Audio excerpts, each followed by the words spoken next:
give us about his game and what he brings to the program? Well, didn't I just post a video today? You did, but like we got you here to ask you about it. What I already said. Okay, well, thanks for playing. No, I'm thrilled about Keyshawn. Just absolutely thrilled. And I'd say somebody sent me the video. I recorded that a couple days ago, but you can't release that kind of stuff publicly until somebody officially signs. But I listened. I don't usually listen to the interviews and stuff, but I listened to that and I went, that sums it up pretty dang good. So whatever I say here, I don't know if I can say it as good as I already did, but he is just such a relentless competitor. And I do think of this term relentless when I think about, who he is as a player. As I said previously, I mean, we're not going to recruit anybody we're not excited about. Like, we signed somebody, especially early, my gosh, we're going to be super excited about him or we wouldn't be in this position. But there's an extra level of excitement for this young man. And I'm not one that pays attention, or I could care less about dang rankings. I mean, when the ball goes up in college basketball, like it's already gone up for the first time, who gives a hell about the rankings from the high school? I mean, nobody cares. But if I was to rank, I could tell you guys he's way underranked, okay? If I was to look at the rankings in this class, he is way underranked. He's a terrific player, and I think he fits us in so many ways. He fits our edge. He's about the right stuff. He loves to work. He loves basketball. I think he'll be a leader as he matures on this campus and in this community. I'm thrilled about him, and can't wait to get him here and put him in a Cincinnati jersey. Did Kane Broom getting another assist on this? I know you coach him like Tyler Betsy, but he coached against him. I give Tyler Betsy more of an assist than Kane. Kane will be mad when I say that, but Kane, they play I think this has been documented already, but I went to the same high school that Keyshawn plays at. My high school coach is still the athletic director there, which is pretty cool. So when I would go back to recruit Keyshawn, I got to see my high school coach, Jamie Arsenal, who's really special to me. I don't think that had anything to do. I'd like to say that helped us. I don't think it helped us at all, but it was just kind of neat that he's playing where I played. I keep telling him he's the best point guard there since 2002. That's what I keep telling him when I'm recruiting him. But I say that because it's the same league that Tyler Betsy played in last year at St. Thomas More, and Kane Broom is an assistant coach at St. Thomas More still, and Kane did tell us how highly he thought of Keyshawn, and Tyler Betsy was even more colorful. Tyler Betsy thinks he's really, really good. He also got 40 on Tyler Betsy's team, which has been fun messing around about that when he visited. But Tyler's a big fan of his and has competed against him, and I know Tyler's really excited about him too. Wes, when you look at the league that Keyshawn and both Tyler came from, you've experienced it yourself. How much does that competition help with that readiness when they get into your program? Yeah, the New England Prep League, guys, it's been around for a really long time, and now there's great prep school basketball all over the country. That's really changed in the last 10, 15 years, but 20, 30 years ago, with a couple exceptions, and there are a couple exceptions, the majority of the great prep school basketball was all up in New England. So there's a history of that, and that league is still terrific coaches, terrific players. People come from all over the country to play in that league. So I got to experience that, and it was pretty neat because you're playing in that league in high school, and then you get to college and you're seeing all those guys, whether they're on other teams or on television, and then a couple of years later you're seeing a bunch of them in the NBA. And I think Keyshawn's going through the same experience in that way. And we've had a number of kids here at Cincinnati, not just while I've been coaching here, but over the years that come from that league. And I think guys that come from that league are more prepared for college. Is there any pressure to add anyone more out of the 25 class in the high school ranks, or are you good with Keyshawn? I'm sorry? Any pressure to add anyone else in the 25 class? No pressure, but we are actively recruiting guys that we think are impact guys. like guys that you guys see how excited I am about Keyshawn Tillery, guys that we're excited about like that. If we can't get a guy that we're excited about like that, no worries, and we'll move on to the next recruiting cycle. But if there's a chance to get, I can't say the wrong thing here, a guy that we're excited about like that, then we will add him. And you guys know how the NCAA rules. I'm only allowed to say so much about recruiting until they sign. Looks like Keyshawn gets it up and down like you like to go. I know Day had some crazy time, like 2.7 up and down the court. Is he similar to that? It obviously gets it to the paint.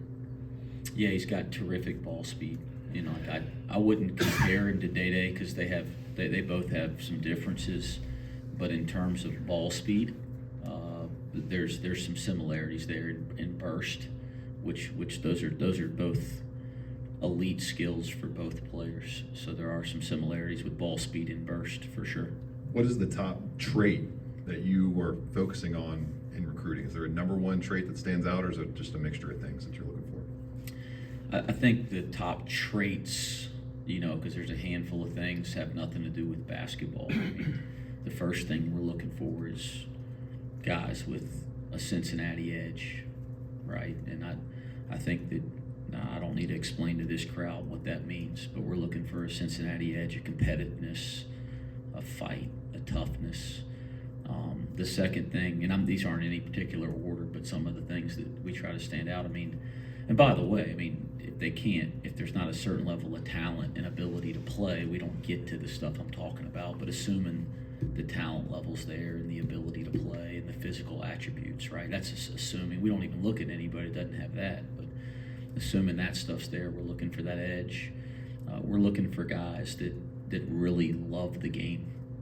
Like we're passionate about basketball here. Like it's probably a fault at times. I mean, how much we love the game. And our staff, our players, like we got passion here for the game. We're looking for guys that share that passion. Generally, those guys are going to love the work. So we're looking for guys that have a passion and a love for the work and the drive to improve every day. And then, finally, we're trying to find guys that get the big picture, that this isn't tennis and golf. This is a team game, and they value the team winning and all the things that go into winning. And we're trying to see if there's, when we're really starting to evaluate a player, do they value the idea of what it takes to win? That's beyond just competitive edge, right? Do they value team? Do they understand team dynamics? We thought Keyshawn checked all those boxes at the highest level.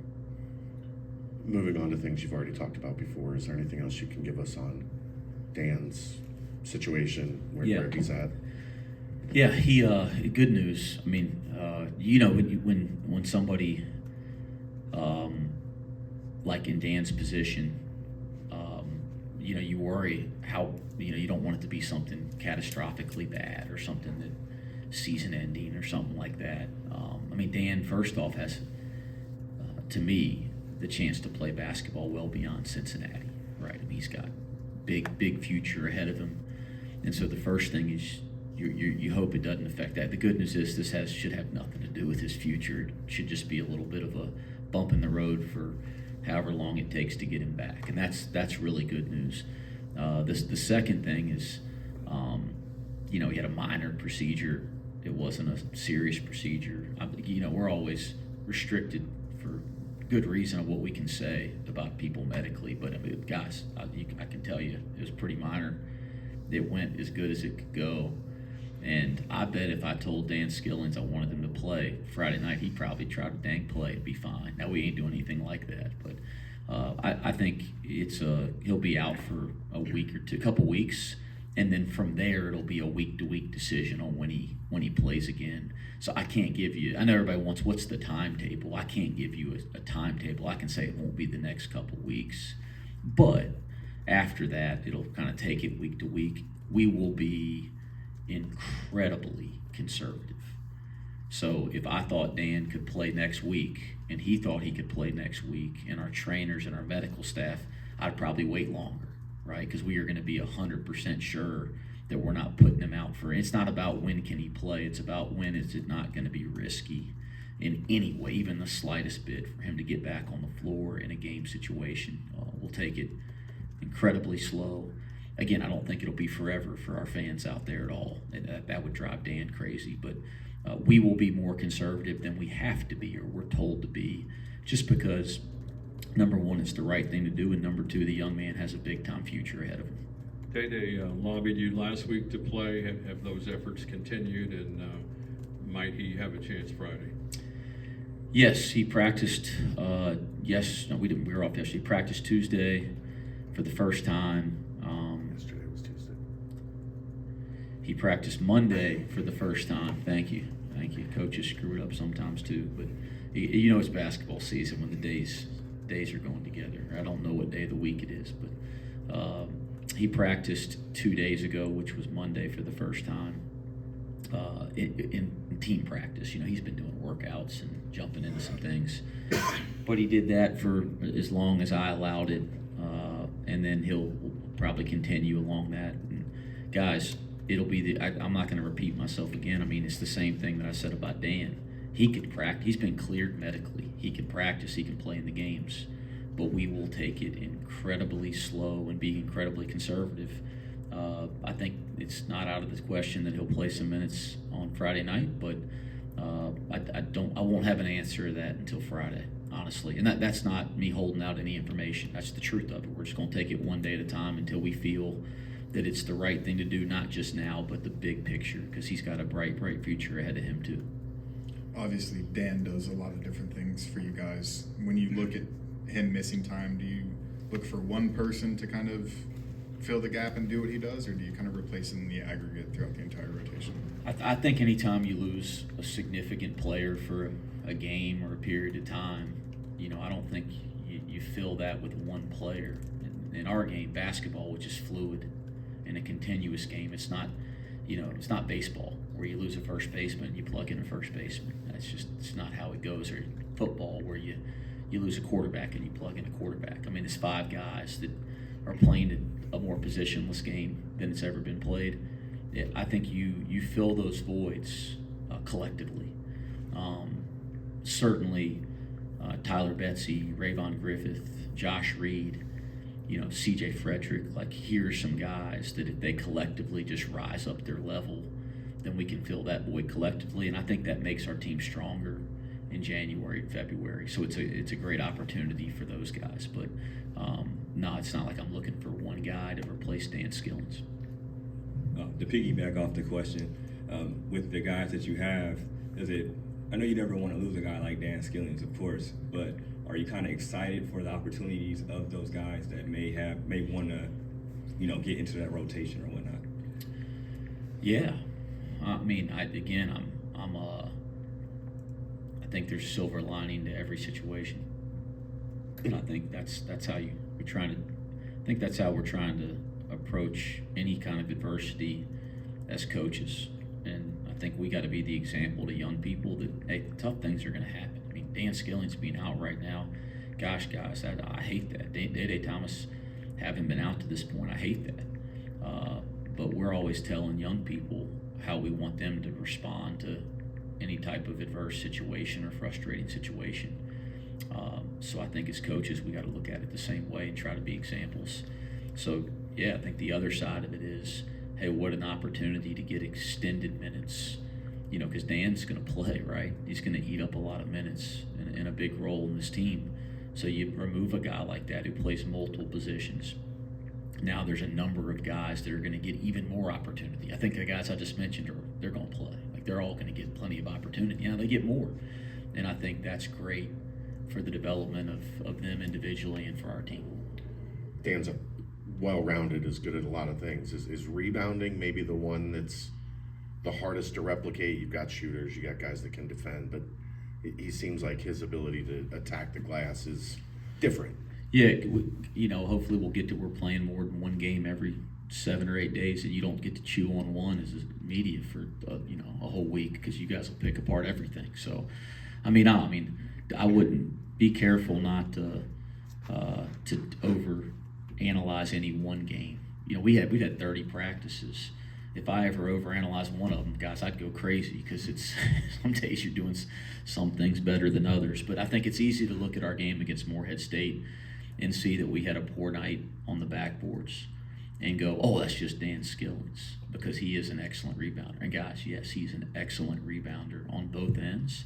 And I love that about him. It's one of the main reasons he stood out to me the first time I watched him play. But I don't think it's just that simple just because we had a poor rebounding night and Dan didn't play that now we're going to have some rebounding problem. We've had plenty of practices, guys, where I was really pissed about our rebounding and Dan was out there. Okay, so and then we've had practices that the other team rebounded the heck out of it and Dan was on the other team. So I think we got a number of guys that are capable of that. We value that here. I expect Cincinnati, as long as, hey, listen, if you put a jersey on that says Cincinnati, a basketball jersey that says Cincinnati, I expect us to damn rebound. Okay, I don't care if me and four of you guys get out there, I expect us to damn rebound. And shoot, those guys in the locker room got a better chance than we do. But that's the expectation.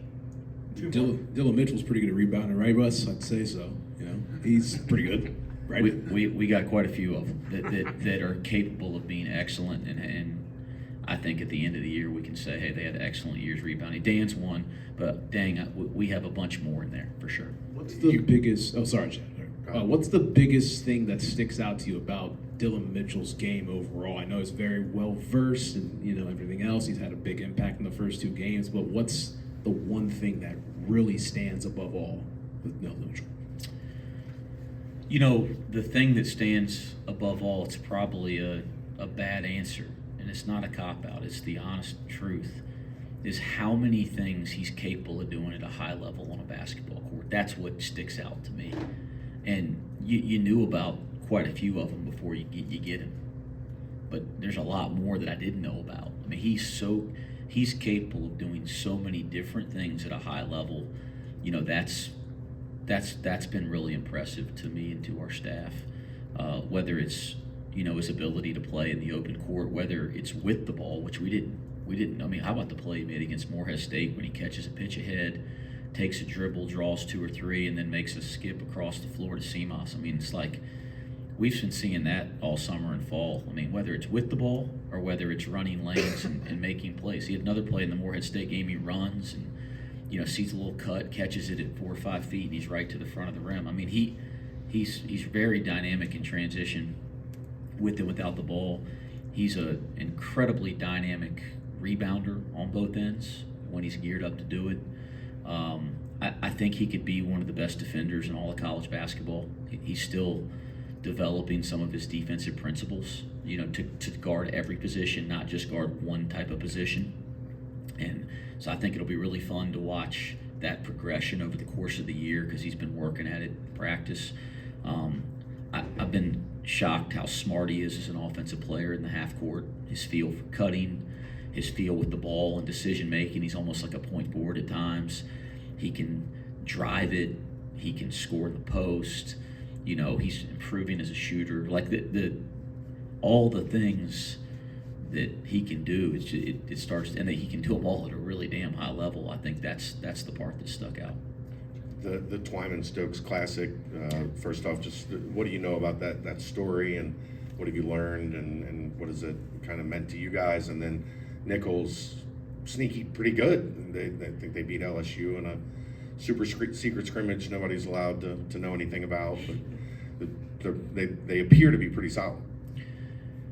Yes, so I really appreciate the question about the Twyman Stokes Classic because there's some meaning there, right? And I hope it's something we can build off in the future and continue to there's so many great stories with Cincinnati basketball or attached in some way to Cincinnati basketball, and there's so many things that I didn't know till I got here, right? I still learn, and I'm not surprised anymore.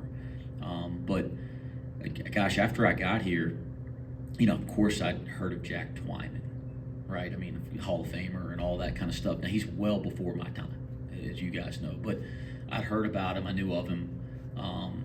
But you start to hear the story of him and Maurice Stokes, which I had no idea, and I had actually heard about the award in the NBA. You guys know the Teammate of the Year award in the NBA is I think the Stokes Twyman Teammate of the Year award, and so I'd even heard that, but never thought, well, why is that the case? And I believe Marvin Williams, who I played with, who's a dear friend, either received it or was, in the voting multiple years, 1 or 2 or 3 for that. So whether he got it or not, I know he was right there.